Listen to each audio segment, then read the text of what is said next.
Well, thank you guys for being so amazing and singing with us, and this has been a lot of fun. It really has. We're honored to be here. If we're in a Church of Christ, I would love to end. I gotta hear you sing the Doxology at the end, like a cappella, okay? I hear you can sing around these parts.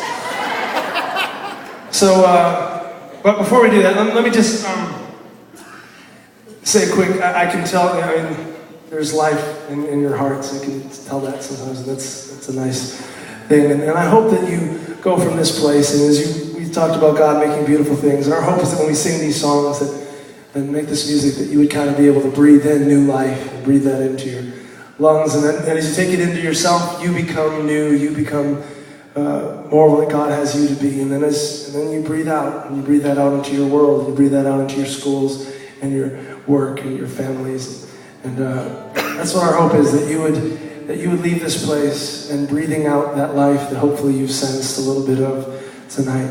And in fact, I think I mentioned before, but we have a couple initiatives out at our table with World Vision that we'd love to draw your attention to after words tonight, because you can only sing about this kind of stuff so long. You can only go so far in the heart of God before you run into the poor, before you run into His kids.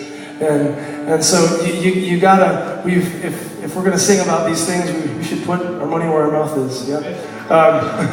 And help out. So we've got a couple initiatives that we'd like to draw your attention to. One is with sex trafficking and human slavery, and the stuff that happens is horrendous, and it's easy to not think about very much, because it happens behind closed doors, and it happens over there, or, it does happen among us more than we'd like to think, but so there's a team called Human Wrong with World Vision, and they're involved, and for $10 a month you can join this team that is doing some very significant things to put an end to this horrible thing, like this human trafficking and child slavery. Building programs in some of these places where it's the worst, not only to rescue people out of it, but to prevent it from happening in the first place. And the second thing is child sponsorship. And some of you hopefully already sponsor kids with World Vision. It's an amazing thing. You adopt these kids, and these are kids that are in some of the darker circumstances in the world, very just poverty. And with $35 a month, you can sponsor a kid. It takes care of clothes, food, and education, and this is all done in the name of Jesus. And we're joining God in making beautiful things in the world, and it is amazing. There's joy in it. So you want to encounter God? Encounter His kids. Encounter the poor, encounter the hurting. So just wanted to say something about that. And actually, if you were going to go buy something from us, we'd rather you do that. And if you do that, we'll just give you something. We'll give you whatever you want off our table, a CD or a t-shirt or something. But whether it's that or whatever it is, our hope is that you would leave this place and be the breath, the life, the beauty of God in this world. All right, let's sing the Doxology. I'll play a little bit of it first, and then we'll sing it together.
Praise God.